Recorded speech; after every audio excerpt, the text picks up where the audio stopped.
ওলামা নিরীহ মানুষকে জঙ্গি তকমা দিয়ে কারাগারে রাখা হয়েছে। যদি বাবর সাহেব মুক্তি পায় তাহলে যে সমস্ত আলেম ওলামা জঙ্গির মামলায় ভিতরে তারা কেউ মুক্তি পাবে না। তাদের মুক্তির আগে সংস্কার না নির্বাচন হতে দেওয়া হবে না।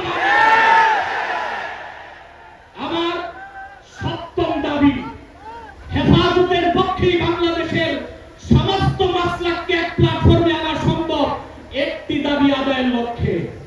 সেটা হচ্ছে বাংলাদেশে কাদিয়ানীদেরকে অবশ্যই অমুসলিম ঘোষণা করতে হবে। হেফাজত যদি ডাক দেয় তাহলে কে থাকবে না বর্ষা সারা বাংলাদেশের মাসলাক আসবে। আমরা কাদিয়ানীদেরকে অমুসলিম ঘোষণার দাবি আদায়ে যদি জান মাল দিতে হয় কারা কারা প্রস্তুত আছে?